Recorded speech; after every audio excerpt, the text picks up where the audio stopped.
You, John Fitzgerald Kennedy, do solemnly swear I, John Fitzgerald Kennedy, do solemnly swear that you will faithfully execute the office of President of the United States that I will faithfully execute the office of President of the United States and will, to the best of your ability,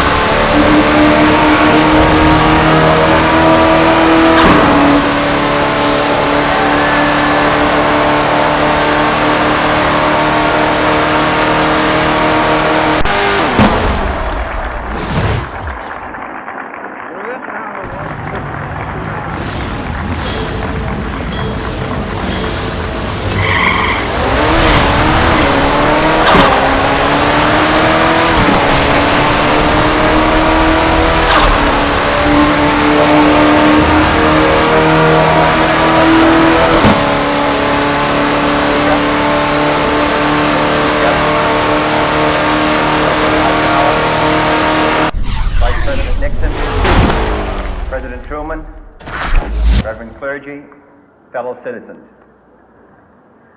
We observe today not a victory of party, but a celebration of freedom, symbolizing an end as well as a beginning, signifying renewal as well as change.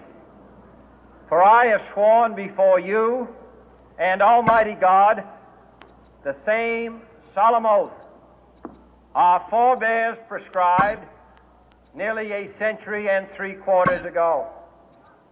The world is very different now, for man holds in his mortal hands the power to abolish all forms of human poverty and all forms of human life.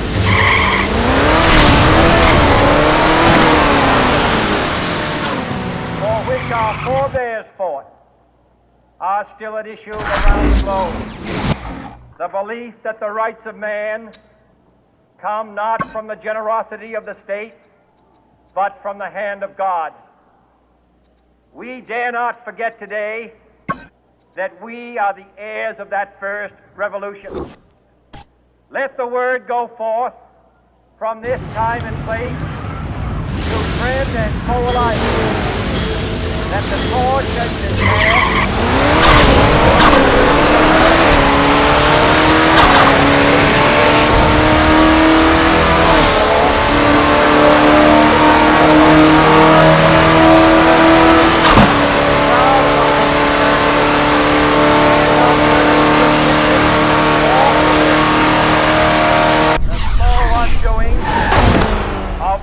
Human rights to which this nation has always been committed and to which we are committed today at home.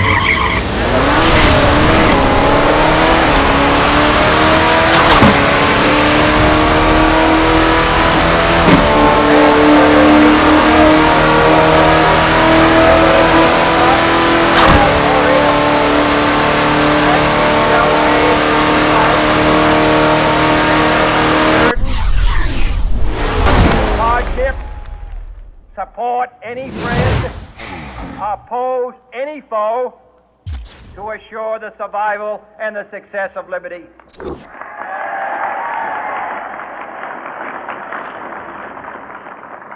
This much we pledge and more. To those old allies whose cultural and spiritual origins we share, we pledge the loyalty of faithful friends. United, there is little we cannot do.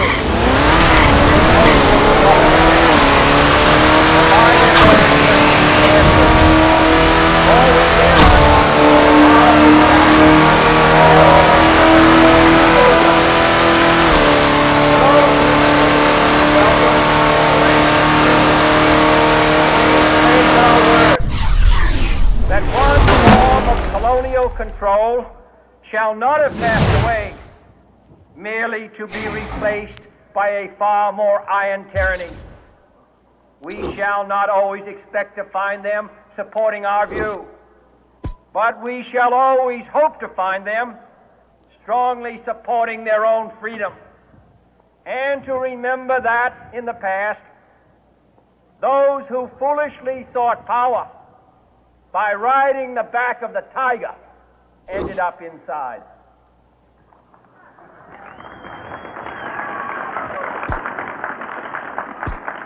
To those people in the huts and villages of half the globe struggling to break the bonds of mass misery, we pledge our best efforts to help them help themselves for whatever period is required, not because the communists may be doing it, not because we seek their votes, but because it is right. If a free society cannot help the many who are poor, it cannot save the few who are rich.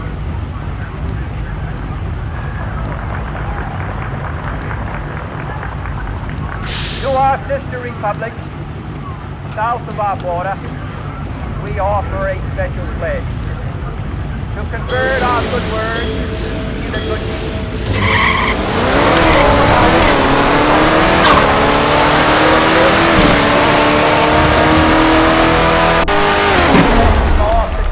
Poverty. But this peaceful revolution of hope cannot become the prey of hostile powers.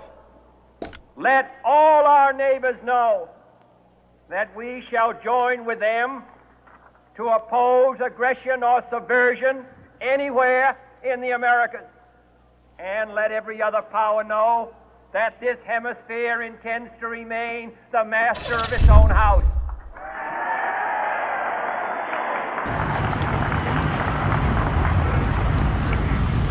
To that World Assembly of Sovereign States, the United Nations, our last best hope, in an age where the instruments of war have far outpaced, we renew our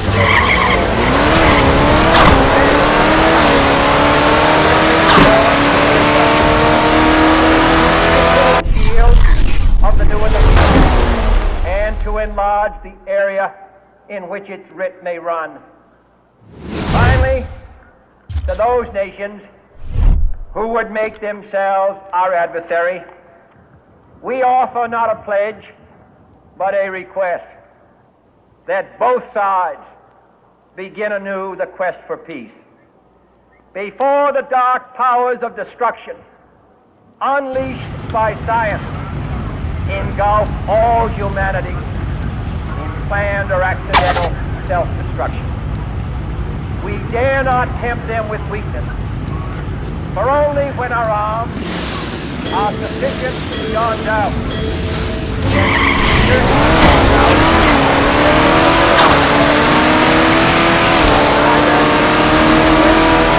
powerful groups of nations take comfort from our present course.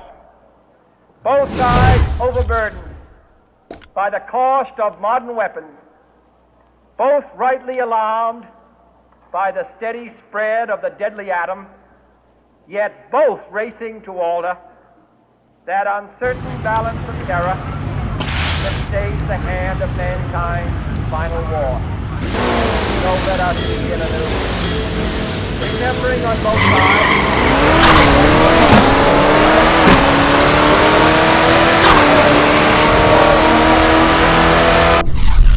never negotiate out of fear, but let us never fear to negotiate.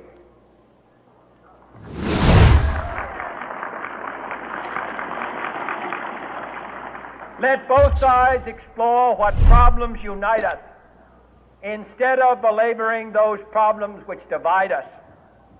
Let both sides, for the first time, formulate serious and precise proposals for the inspection and control of arms, and bring the absolute power to destroy other nations under the absolute control of all nations.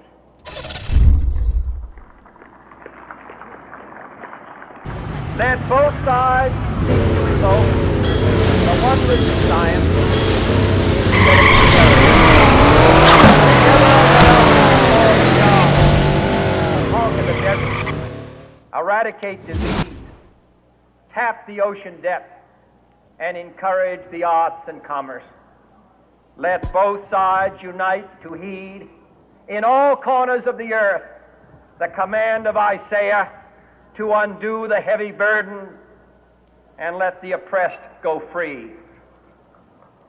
And if a beachhead of cooperation may push back the jungle of suspicion, let both sides join in creating a new endeavor, not a new balance of power, but a new world of law, where the strong are just and the weak secure and the peace preserved. All this will not be finished in the first 100 days, nor will it be finished in the first 1,000 days, nor in the life of this administration, nor even in our life.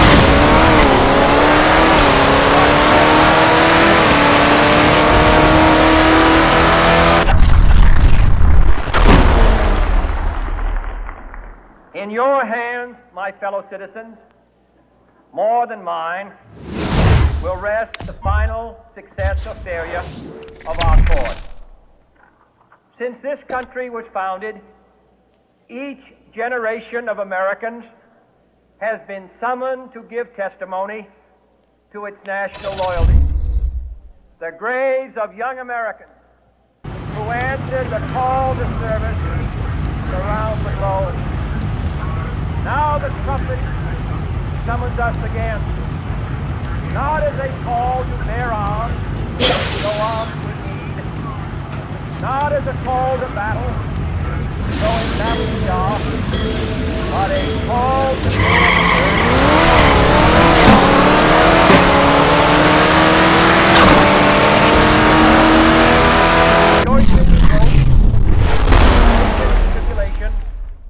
a struggle against the common enemies of man, tyranny, poverty, disease, and war itself. Can we forge against these enemies a grand and global alliance, north and south, east and west, that can assure a more fruitful life for all mankind? Will you join in that historic effort?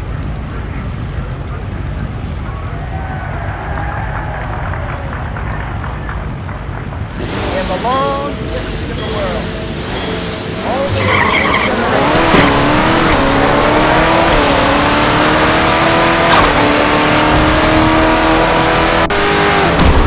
I do not shrink from this responsibility. I welcome it.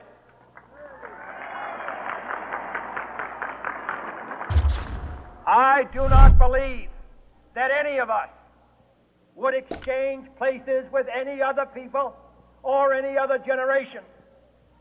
The energy, the faith, the devotion which we bring to this endeavor will light our country and all who serve it.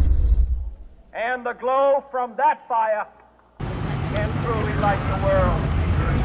And so, my fellow Americans, ask not what your country can do for you, ask what you can do for your country.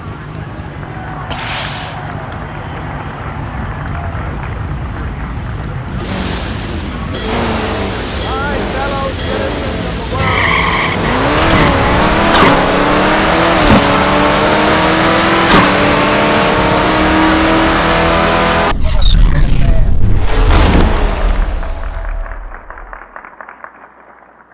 finally, whether you are citizens of America or citizens